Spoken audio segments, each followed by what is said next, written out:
Saudações, pessoal! Vamos então aprender sobre os procedimentos, as técnicas para auditorias internas da ISO 9001. Primeiramente, então, os objetivos de uma auditoria, né? Determinar a conformidade com requisitos, determinar se o SGQ está implementando e é mantido eficazmente. Observem que eu não vou avaliar apenas se está ou não conforme com requisitos, com padrões, com procedimentos, com leis. Também vou avaliar a eficácia, se ele está dando resultados. Verificar se as regras estabelecidas estão aplicadas e essas regras são pertinentes. Fornecer oportunidades de melhoria ao SGQ. Então não é apenas avaliar o que não está bom, mas também o que ainda pode ser melhor. Atender requisitos legais e regulamentares, eu posso incluir um olhar especial sobre isso, dependendo do tipo de negócio. E preparar uma organização para uma certificação, é no caso de quem ainda não tem ou pretende no futuro obter uma certificação. Relembrando sempre, né, pessoal, quando a gente falar em não conformidade, nós estamos falando do não atendimento a um requisito. Algo falhou, algo deu fora do que a gente esperava. Requisito tem que estar explicitado na forma de um documento, um padrão de trabalho, um procedimento, uma legislação, um requisito normativo, como é a própria ISO 9001, mas também existem aqueles requisitos baseados nos costumes, nas relações, que a própria norma considera, que são aqueles requisitos não explicitados, porém conhecido entre as partes. Também vale. É o exemplo sempre da cerveja gelada, que no Brasil a gente pede cerveja, o requisito gelada já está subentendido. Outra coisa importante, o que é evidência objetiva? Sempre são os dados que apoiam a existência ou veracidade de alguma coisa. É a prova do que foi feito ou do que não foi feito. Pode ser obtida através de observação, medição, ensaio e outros meios. O importante é que fique provado que aquele fato ocorreu ou não ocorreu. Nesse sentido, né, pessoal, mostrar um documento significa mostrar algo em que eu possa me apoiar para formar um julgamento. A ausência de demonstração de uma evidência, quando explicitamente isso é solicitado, configura também não conformidade. Havia necessidade de se ter informação documentada sobre, por exemplo, análise crítica da capacidade de atendimento da empresa, é solicitado e eu não apresento esse tipo de informação simplesmente. Ali já está configurada então uma não conformidade porque é algo que é requerido, porém não evidenciado. Pessoal, relembrando também, já fizemos esse exercício, fatos, inferências e opiniões. Então a gente sempre tem, né, a coluna dos fatos, as coisas que realmente eu posso verificar, comprovar. As inferências, que às vezes até podem estar baseadas em fatos, mas não passam de inferências. E as opiniões, julgamentos subjetivos sem base em fatos. Então, recapitulando aqui, pessoal, a temperatura da sala é 17 graus. Fato, porque está no mostrador. A minha dedução de que o ar-condicionado não está funcionando carece de mais fatos para eu poder fazer esse julgamento. Eu precisaria de algum outro tipo de informação de alguém que fez a manutenção ou deixou de fazer a manutenção do ar-condicionado para poder chegar a essa conclusão. Mas enquanto eu não tenho esse fato e eu só fico com a temperatura da sala, qualquer dedução que eu faça, por mais lógica que seja, é uma mera inferência. E a opinião é no campo da subjetividade. Algumas pessoas sentem mais frio, outras sentem mais calor e outras sentem que a temperatura está adequada. Mas é subjetivo, é um julgamento pessoal. No caso, eu consulto o sistema e vejo que tem 3.725 artigos nesse estoque. E aí a minha inferência é que ele representa 3 meses de venda. Eu só posso transformar isso aqui num fato se eu tiver um outro dado, que no caso não aparece aqui, que é o volume de vendas previsto para os próximos 3 meses. Enquanto eu não tiver essa informação na forma de um dado, isso aqui é mera inferência. E dizer que o estoque é muito alto, aí depende de quem olha. Talvez o cara que gerencia a produção ou gerencia vendas vai achar que é pouco, porque ele gostaria de ter um estoque quase que limitado para poder ofertar para os seus clientes tudo o que ele quisesse sem restrições. Já o cara lá do financeiro, ao olhar aquilo ali, ele queria o estoque mais baixo possível, porque ele sabe que isso ali é capital parado. Então observe as diferenças. Fiz uma pesquisa de clientes. Cheguei à conclusão que tem 25 clientes insatisfeitos esse mês. Isso é fato, os 25 clientes satisfeitos apareceram na pesquisa.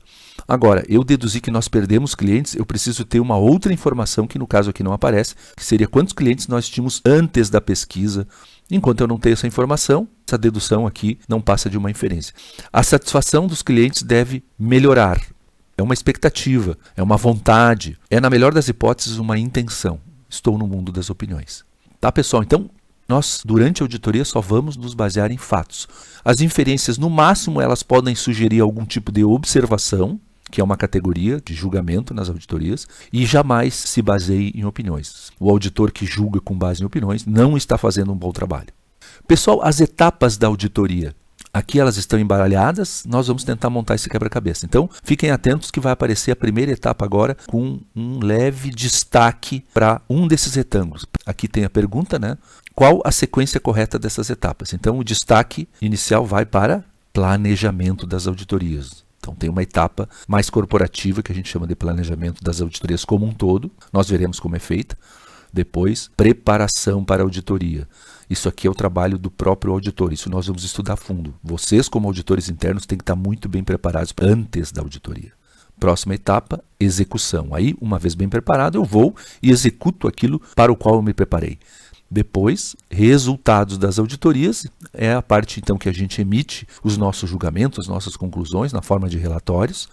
E, finalmente, acompanhamento pós-auditoria, normalmente também um trabalho corporativo, que pode ou não envolver o auditor interno, que é diante de uma situação incompleta ou diante de uma situação de não conformidade, pós-auditoria verificar o que foi feito, enfim, porque ali sim que a gente vê a consequência de tudo que nós fizemos. E esse acompanhamento pós é o que nos dá essa certeza. Muito bem, então cada uma dessas etapas a gente vai ver alguns detalhes agora, pessoal. O planejamento das auditorias deve considerar a situação atual de implementação do sistema. Se ele é muito inicial ainda, é óbvio que eu vou auditar menos coisas. A importância do processo a ser auditado, vocês viram ali até pela própria abordagem da norma, há determinados setores que sempre têm que ser auditados porque tem mais impacto no produto final. Exemplo, requisitos relacionados ao capítulo 8, ao capítulo 7, ao controle de documentos, ao controle de qualidade. Resultado de auditorias anteriores, sempre importante olhar, quem já tem esse histórico, o que está dando mais problema. Esses serão mais reincidentes nas auditorias. Análise crítica do sistema de gestão, importantíssimo isso aqui, pessoal, porque é a vontade da alta direção. Ela pode também direcionar e dizer, olha, lança um olhar especial naquele setor, porque nós estamos entendendo que está afetando os resultados da empresa. Mudanças que afetam a organização, por exemplo, eventuais alterações dos procedimentos. Nesse caso, tá, pessoal, o que se faz? A empresa está passando por mudanças, normalmente a gente sabe que mudanças tendem a desestabilizar um pouquinho a situação do setor. Ali merece um olhar também. Afinal, vamos ver se, mesmo diante de uma mudança, a situação está sendo mantida dentro dos padrões requeridos. Até porque existe, né, você sabe muito bem, o planejamento das mudanças e isso deveria estar coberto por este requisito da norma. E a independência dos auditores também. Não posso auditar o próprio trabalho. Esta parte aqui, pessoal, tem que ser, então, feita por uma coordenação central, no setor que tem para si, então, a missão de fazer todo o planejamento global das auditorias na empresa. A frequência, o programa, quem serão os auditores, quem vai auditar o quê, tudo isso aparece aqui, um trabalho inicial a ser feito. Agora sim, pessoal, preparação para a auditoria tem a ver, então, com o trabalho do próprio auditor. Aqui é o ponto que nós vamos dedicar maior atenção no nosso curso. O auditor deve providenciar o programa de auditoria, ele tem que saber o tempo que ele vai auditar, os temas, no caso de haver algum tipo de prioridade, isso tem que ser designado pela coordenação central, e os auditados, os setores envolvidos. Isso aqui é a parte mais importante, pessoal, apoiar-se sobre o conjunto da documentação de referência interna, manuais, fluxogramas, procedimentos, documentos do SGQ que devem estar acessíveis aos auditores internos. Para que eu não tenha aquela desculpa, nunca fui naquele setor, tudo bem, mas então olha a documentação antes, tenta tomar contato com o funcionamento daquele setor, isso vai te ajudar na preparação para a auditoria. Mas também documentos de origem externa, como normas, padrões, documentos regulamentares, licenças ambientais, legislação, aí depende o escopo do sistema de gestão, a atenção às partes interessadas, enfim, o que foi considerado. Normalmente o olhar especial recai sobre legislações que são pertinentes à atividade da empresa. Normas técnicas também que são pertinentes ao negócio. E isso aqui é fundamental, preparar uma lista de verificação ou checklist pessoal. Veremos isso em um vídeo específico. Aqui, pessoal, então a gente tem um exemplo de lista de verificação, normalmente um item, uma numeração, uma sequência, a cláusula, isso é super importante, porque daí eu pesquiso na norma e verifico o que é pertinente ser cobrado naquele setor que eu estou auditando. E aí eu coloco, então, questionamentos ou tópicos a serem verificados. Depois vocês vão ver que existem, nos modelos que a gente deixou aí no material para vocês consultarem, mais uma coluninha aqui que são as constatações, onde a gente então coloca o que a gente viu. Mas isso aqui é para ser preenchido durante a auditoria. Isso aqui tudo é etapa de planejamento.